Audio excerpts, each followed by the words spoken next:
Bienvenidos hermanos a una lección más del libro de Daniel. El día de hoy vamos a la lección número 2 que trata del capítulo número 1 y es ahí pues donde comienza la explicación de este hermoso libro. Vamos a partir desde ese capítulo para poder nosotros embarcarnos y poder subir de acuerdo al plan de Dios en esta revelación que Él hace. Por eso es tan interesante este libro, porque nos permite ubicarnos en el tiempo de Dios y cómo Él ha trabajado por años para ofrecerle a su pueblo una explicación de su proyecto, de sus planes, de sus propósitos con cada uno de aquellos desde el tiempo antiguo. El día de hoy vamos a ir entonces nosotros a comenzar con Jeremías capítulo 25, versículo 1 al 3. Jeremías es el profeta que está en turno cuando Daniel va al exilio con el pueblo de Judá. Entonces es interesante porque es el profeta Jeremías quien está hablándole al pueblo en ese momento y nos dice estas palabras. Palabra del Señor que vino a mí, Jeremías, para el pueblo de Judá en el año 4 de Joacín, hijo de Josías, rey de Judá. Era el año primero de Nabucodonosor, rey de Babilonia. Entonces, ¿qué hace Jeremías? Jeremías nos pone en el contexto inmediato de dónde nosotros vamos a partir. Y dice que era la palabra de Dios que llegaba a él en el año 4 del rey Joacín. Si usted ha visto las clases anteriores, usted se va a dar cuenta que le puse al principio una línea del tiempo. Esa línea del tiempo es lo que nos va a ubicar en qué año estamos. Entonces le voy a pedir que si no se ha familiarizado bien con ellos, pues que vuelva a ese estudio y pueda ubicarse en el año 600 antes de Cristo. Entonces Jeremías está en turno como profeta de Dios y nos dice que era el primer año del rey Nabucodonosor. Ese primer año del rey Nabucodonosor es cuando Dios le da la oportunidad al rey de que vaya a invadir Jerusalén, a destruir Jerusalén y pueda llevarse cautivos. El profeta nos sigue hablando de esta manera en el versículo 2 y dice: habló el profeta Jeremías a todo el pueblo de Judá y a todos los moradores de Jerusalén diciendo las palabras que Dios le daba. Desde el año 13 de Josías, hijo de Amón, rey de Judá, hasta este día, que son 23 años, ha venido a mí palabra de Jehová, y he hablado desde temprano y sin cesar, pero no oíste. Observe cómo Jeremías le está haciendo una advertencia a aquel pueblo de Judá, a aquella ciudad de Jerusalén. Entonces, aquí es donde encontramos ahora que Dios no le da castigo a nadie sin antes advertirle. 23 años son es mucho tiempo. 23 años para que pasen, hermanos. Tiene que pasar muchas cosas entre ellos. Entonces, y es lo que el profeta le está diciendo a Jerusalén. Hace 23 años ha venido a mí palabra del Señor y yo les he amonestado desde temprano hasta la tarde. ¿Cuál fue el problema de ellos? El no prestar atención. Dice, pero no oístes. Así que esta advertencia es también para muchos cristianos hoy en día, que Dios le habla, que Dios le invita, que Dios quiere que venga y a veces no prestamos nuestro oído al consejo de Dios. Ojo con esto, porque Dios llega el momento que se cansa de llamarnos, de invitarnos y querer que nosotros vengamos a Él. Entonces Jeremías le está advirtiendo al pueblo por 23 años, pero llegó el momento que Dios se cansó y quiso darle una lección a este pueblo. Entonces partimos desde aquí, para que vayamos entrándonos al tema de esta tarde, a la clase de esta tarde, al estudio que nosotros vamos a tener. Le voy a suplicar entonces que igual usted preste un poco de atención, porque esto le va a ayudar a poder comprender el plan que Dios tiene para el pueblo de Israel y también para el pueblo cristiano. Vamos a trabajar con algo muy importante porque quiero que también usted pueda observar. El profeta Daniel dice más adelante, vamos a ver en el capítulo 9, que era muy amado para Dios. Era alguien a quien Dios amaba. Y por toda la entrega que Daniel tuvo, entonces Dios le concedió algo muy importante. No es que no amó a los otros profetas, pero Daniel tenía algo especial y Dios lo trató de esa manera. De ofrecerle al profeta Daniel algo que nadie más lo obtuvo en aquel momento y que después nosotros vamos a ver que el otro que tuvo ese privilegio fue el apóstol Juan, que lo vimos en la reseña de estos dos grandes libros. También es otro estudio muy importante y muy interesante. Quiero hablarles sobre Daniel. ¿Quién es Daniel en realidad? Daniel es un joven que fue llevado al cautiverio no porque él haya pecado, sino porque otros habían ofendido a Dios y no le habían prestado atención a Dios. Pero Dios siempre tiene en sus planes a estos grandes siervos y los pone siempre a su servicio donde quiera que se encuentren. Este hombre que encontramos aquí es muy especial, es muy importante. Tanto así que todos los profetas que están aquí arriba tienen que ver con él. Entonces, todas las profecías que ellos hablan tienen que ver con lo que Daniel va a recibir en revelación.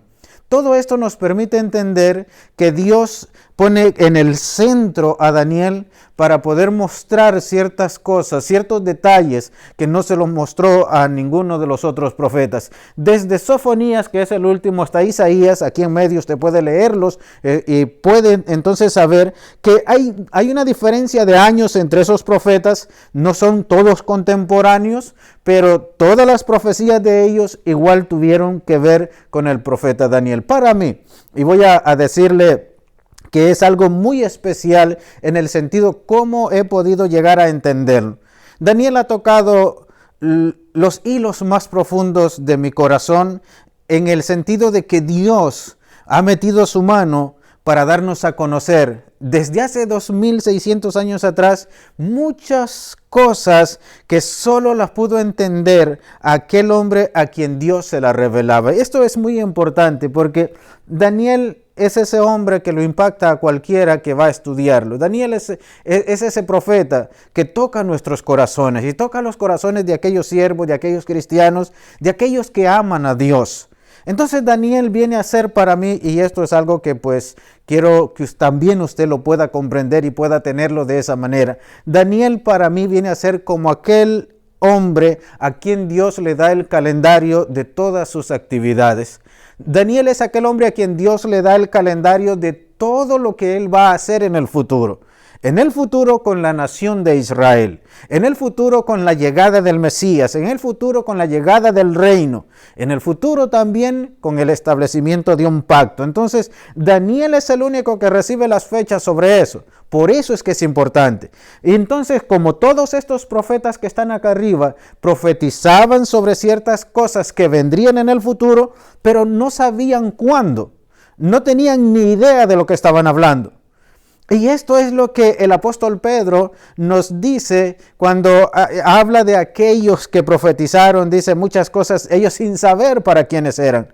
Entonces Pedro dice, nosotros somos dichosos de que Dios desde aquellos tiempos nos hablaba y nos mostró todo lo que él iba a hacer. Entonces Daniel viene a hacer eso para mí. Ese hombre a quien Dios le entrega ese calendario y le dice, usted va a saber cuándo van a acontecer estas cosas. Entonces le da sentido a todas las profecías.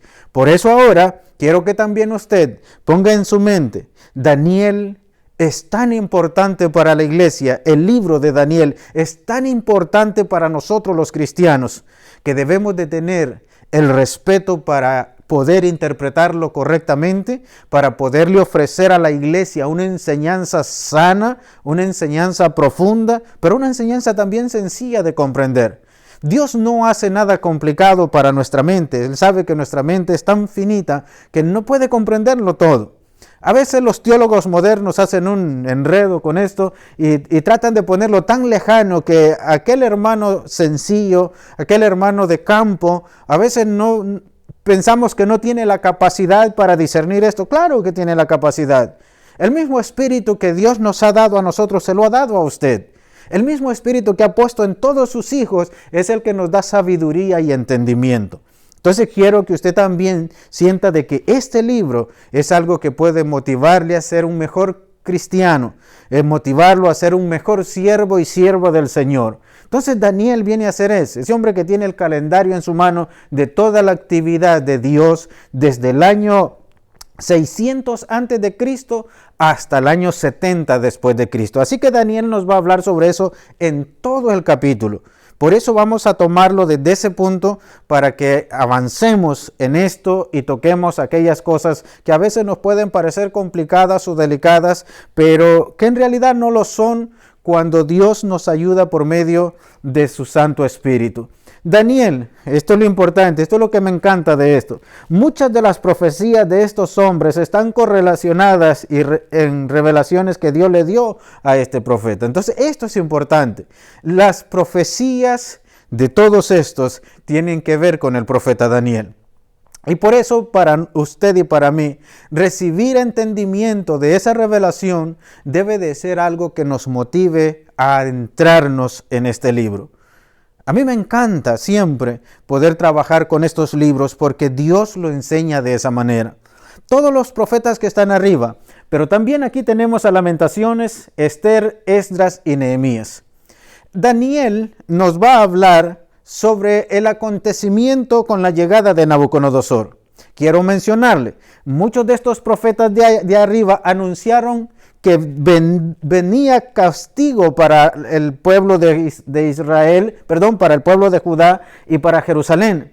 Estos que están aquí de Esther, Esdras y Nehemías son los que están al regreso para reconstruir Jerusalén. Se los pongo ahí porque están bastante relacionados con el libro de Daniel. Pero estos están hablando del regreso, de volver otra vez a la tierra de donde fueron llevados. Lamentaciones es escrito por el profeta Jeremías. Lamentaciones también está hablando sobre el castigo que viene para este pueblo. Por ahora es importante tener en mente nada más que usted va a ser necesario que se introduzca en el libro de Esther, Esdras y Nehemías para que entonces pueda saber cómo fue que se desarrolló la actividad en aquel entonces. Pero también en esto mismo, para que entremos al libro de Daniel, vamos a comenzar en el capítulo 1, versículo 1 y 2. En el año tercero del reinado de Joacim, rey de Judá, vino Nabucodonosor, rey de Babilonia, a Jerusalén y la cercó. El Señor entregó en sus manos a Joacim, rey de Judá, y parte de los utensilios de la casa de Dios. Los trajo a tierra de Sinar y puso los utensilios en el tesoro de la casa de su Dios. Daniel comienza explicándonos cómo fue que se originó el problema o la visita de Nabucodonosor. Jeremías nos dice en el año cuarto de Joacim, Daniel lo pone en el año tercero. ¿Por qué? Pues es un dato que no podemos explicarlo y nadie lo puede explicar. Son cuestión de meses nada más en lo que ellos están tomándose ese año, uno más y uno menos. Pero como no estamos interesados si es un año más o un año menos, sino en la actividad de Dios, en el plan de Dios, en el propósito de Dios, entonces vamos a quedarnos con eso. Y vamos a saber que quien puso a Joacim en manos de Nabucodonosor es el mismo Dios. Entonces, Joacim no tiene para dónde agarrar porque quien lo ha entregado en las manos de Nabucodonosor es Dios para darle castigo por haberse desviado, por haber hecho lo malo ante los ojos de Dios. Entonces, nos cuenta que no solo se llevó a Joacim, sino que también llevó utensilios del templo para la tierra de Nabucodonosor. Al llegar allá, dice que puso aquellos utensilios en el templo del Dios de él. Para esto es importante también ubicarnos un poco en la geografía. La Biblia es hermosa y todo lo que tiene es para enseñanza nuestra. La Biblia tiene que tener geografía, historia y teología. Estas tres cosas deben de estar presentes en nosotros los que enseñamos. Estas tres cosas deben de estar presentes en usted cuando quiera enseñar también. Sin la geografía nosotros andamos en la luna. Sin la geografía nosotros no sabemos dónde estamos parados. Entonces siempre a su servidor le ha gustado trabajar también con la geografía bíblica, con los tiempos bíblicos, los lugares bíblicos y cómo Dios trabaja con ello. Entonces voy a ubicarlo un poco en esto para que podamos entonces saber dónde estamos ubicados. En la introducción, ahí le di un panorama general también un poco sobre esto, pero como sé que vamos avanzando y a veces se nos puede olvidar, quiero volverle a ubicar un poco. Aquí está lo que es Egipto, este es el territorio de Israel. Hacia acá, en este tiempo es Irak, que en aquellos años, 2600 años atrás, era Babilonia, el reino babilonio. En nuestro tiempo, esta región de aquí la ocupa Asiria, y esta es la Turquía moderna, que en el tiempo del Nuevo Testamento esta era la Asia Menor. Y hacia acá tenemos a Grecia, Italia, Francia y España, y los países nórdicos de África. Entonces, esto es importante para que usted pueda ubicarse un poco y saber dónde estamos ubicados en este momento. Judá es este pedacito que se encuentra en este lugar. Entonces Nabucodonosor tiene que venir desde aquí para poder cumplir la misión que Dios le da. Esa misión que Dios le da tiene un propósito, y ese propósito es destruir a Jerusalén. La razón que Dios tiene para destruir esta ciudad es que este pueblo se había ensoberbecido en contra de Dios, se habían olvidado de su ley, se habían olvidado de su plan, de que ellos eran la nación escogida, la nación privilegiada entre todas las naciones de la tierra, que Dios los eligiera para que fueran su pueblo, pero se olvidaron de él. Entonces Dios se cansó de estarlos invitando. Jeremías dice, 23 años hacen ya que yo he estado hablándoles y ustedes no han oído. ¿Qué pasó con esto? Mire lo que Dios hace. Cuando Dios le da a Nabucodonosor esa misión, Dios le dice, mire, este es mi pueblo, se lo voy a entregar. Mate todos los que pueda y los que no pueda se los lleva. Cuando estén listos para regresar, cuando usted ya me los haya arreglado, yo voy a mandar por ellos para que regresen otra vez. Eso es lo que Dios habla con Nabucodonosor, no de esa manera, pero más o menos para que usted lo tenga en cuenta. Entonces, eso es lo que pasa. Dios siempre utilizará, así sea un impío, para darle una lección a alguno de sus hijos o a su pueblo. Entonces, ¿qué hace con Nabucodonosor? Le da esa orden de que vaya y destruya esa ciudad y se lleve con él a cuantos pueda hacia el exilio, hacia la deportación, hacia la esclavitud en Babilonia. Entonces Nabucodonosor cumple, va y destruye Jerusalén, los que no pudo matar se los llevó. Entonces cuando se los lleva es que ahí es donde Dios se siente agradado con lo que Nabucodonosor ha hecho. Voy a ubicarlo ahora en el territorio donde vamos a estar viendo el primer capítulo del libro de Daniel. Este es el reino del sur. En la segunda lección, creo que fue, si no mal recuerdo, usted va a encontrar lo que es la división del reino, el reino del norte y el reino del sur. Del reino del norte, Nabucodonosor no tiene nada que hacer con ellos. El rey de Asiria se encargó de eso. El rey de Asiria se encargó de llevárselos y poblar estos lugares con asirios. Entonces, en el libro de Esdras, en el capítulo 4, vamos a encontrar más adelante un dato muy importante, porque se acercan cuando Esdras está reconstruyendo el templo, Zorobabel, está reconstruyendo el templo y ellos quieren meter la mano y Zorobabel no se los permite. En esta parte, entonces el reino del sur es la tribu de Judá y la tribu de Benjamín.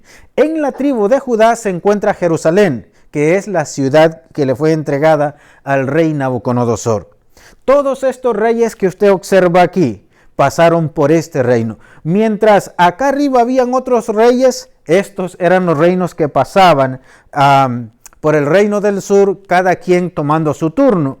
Cuando Nabucodonosor viene, quien está reinando es Joacín. Entonces, Dios hace que eso pase de esa manera para castigarlos. Quiero ubicarlo con ciertos profetas en más o menos en tiempos. Isaías, Oseas y Miqueas son profetas que están en turno en el reinado de Uzías, Jotán, Acaz y Ezequías. Estos tres. Y también el profeta Jeremías y el profeta Sofonías están desde el rey Josías hasta el rey Joacín.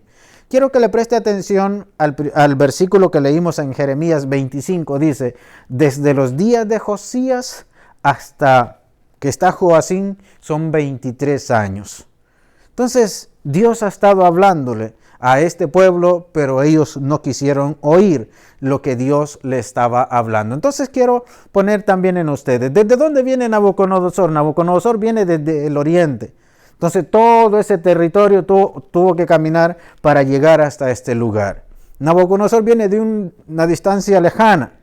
pero tiene que cumplir con lo que Dios le ha requerido. A veces es importante entender los planes de Dios. Cuando Dios nos llama, no importa de dónde nos llame y a dónde tengamos que ir. Hay que ir porque Dios es soberano sobre todos. Y en esto mismo, quiero ofrecerles a ustedes la oportunidad de poder tener al menos un dato que pueda darle una pequeña idea desde dónde Nabucodonosor viene y qué distancia tenemos. Tenemos una distancia de un aproximado de 750 kilómetros, una distancia bastante larga. Estos 750 kilómetros que Nabucodonosor tuvo que recorrer desde allá hasta Judá, es el mismo camino que tuvieron que recorrer todos los que fueron llevados al exilio por Nabucodonosor hacia Babilonia. Esdras nos da un dato un poco importante y no quería pasarlo por alto, al menos para que usted tenga una idea sobre el tiempo que se podía llevar uno en esto. En Esdras capítulo 7, versículos 6 al 9, usted puede encontrar el dato que tiene Esdras saliendo más o menos del mismo lugar hacia Jerusalén en cuánto tiempo se hizo. Según nos cuenta, Esdras estuvo como unos 5 meses para regresar. Para esto es importante que usted también pueda leerlo en su casita y pueda entender de que estas grandes distancias solo se recorrían muchas veces cuando Dios ofrecía castigo o cuando había hambre sobre la tierra. Entonces, así que geográficamente espero ayudarlo también para que usted se pueda interesar en este hermoso estudio mientras pasamos por él. Babilonia, recuérdese, Irak está por aquí, Irán está un poco hacia adelante, Arabia Saudita en estos tiempos es todo este territorio y Egipto. Todos estos países de África y los países de Europa. Entonces, ubíquese más o menos geográficamente para que pueda ser un poco más fácil después trabajar con lo que viene más adelante. Porque esto es apenas la introducción. Esto es apenas, estamos poniendo nuestros pies a la orilla de las aguas. Pero a medida vamos a ir entrando, hermanos, se va a ir poniendo esto cada vez mejor y cada vez más hermoso para que tengamos ese deseo. Sobre lo que le hablaba de esto, que fueron llevados hacia Babilonia, tenemos ya cuando están en Babilonia este grupo de personas. Y dijo el rey a Aspenaz, jefe de sus eunucos, que trajese de los hijos de Israel del linaje real de los príncipes, muchachos en quienes no hubiese defecto alguno, de buen parecer, enseñados en toda sabiduría, sabios en ciencia, buen entendimiento, idóneos para estar en el palacio del rey, y que se les enseñase las letras y las lenguas de los caldeos. Un dato muy interesante en esto es que la conquista muchas veces no solo es llevárselo de un lugar hacia otro, o ejercer dominio sobre cierto grupo de personas. El rey hace una petición particular. Él quiere rodearse siempre de gente inteligente y de gente hermosa físicamente sin defecto. Entonces le hace una petición a Aspenaz, el jefe de los eunucos, y le dice: tráigame de los muchachos que fueron traídos de Israel, y le da las características que ellos deben de tener o los requisitos que deben de llenar. Primero le dice que sean del linaje real, o sea que no fuera cualquier persona, que fueran príncipes y que hubiesen sido enseñados allá en su tierra en la ciencia más avanzada de ese momento y en las cosas que tuviesen que ver con la sabiduría de los hebreos.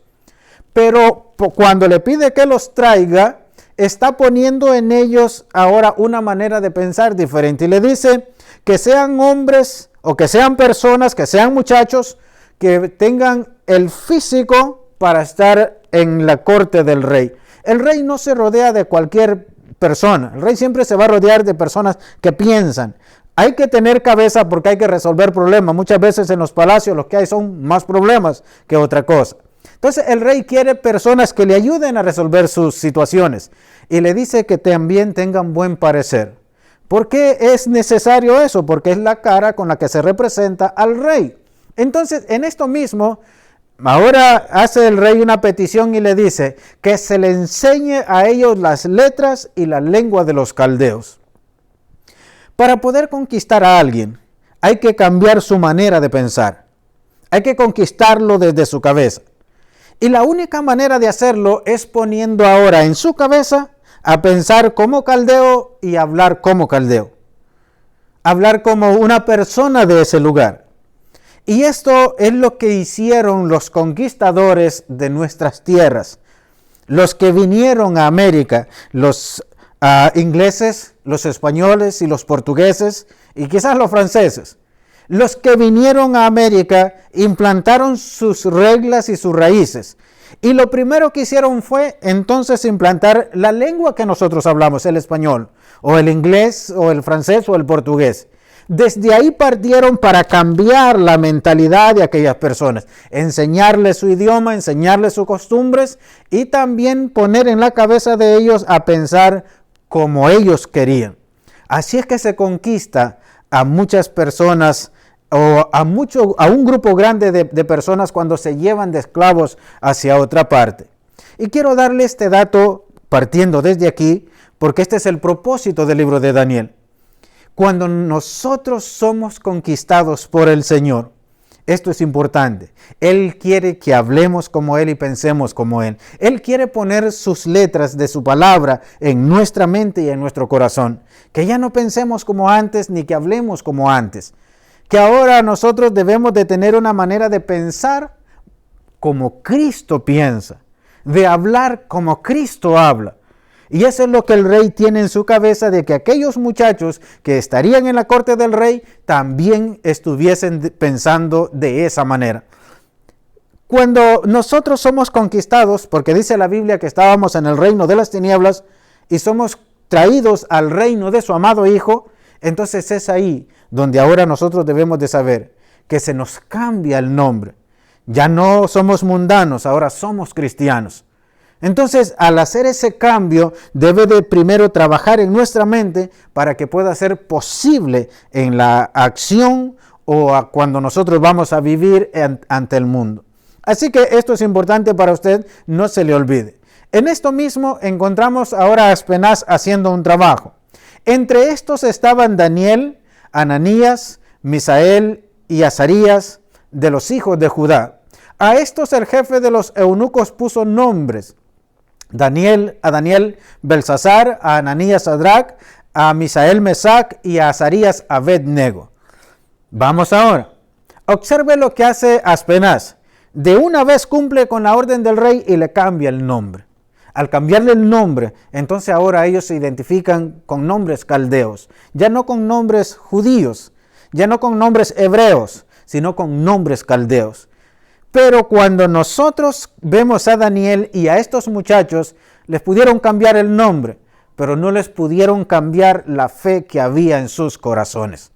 Eso es muy importante de observar. Pudieron cambiarle el nombre, pudieron enseñarle las letras de los caldeos, pero nunca pudieron cambiar su corazón.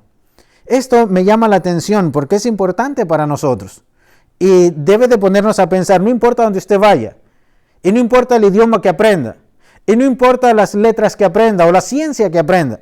Si usted tiene fe en Dios y vive para Dios, jamás cambiará. Jamás usted tomará otro camino. El problema de los cristianos es que cuando cambiamos de lugar, pensamos que también podemos cambiar de fe, cambiar de Dios. Y esa es una cuestión peligrosa. Pero Daniel nos da y sus amigos nos dan una enseñanza con esto mismo. Vamos a ver en los últimos versículos o el último versículo para que tengamos en cuenta algo muy interesante. A estos 4 muchachos Dios les dio conocimiento e inteligencia de todas las letras y ciencias. Es muy interesante esto. A estos 4 muchachos Dios les dio sabiduría y Dios les dio entendimiento sobre letras y la ciencia de aquel entonces.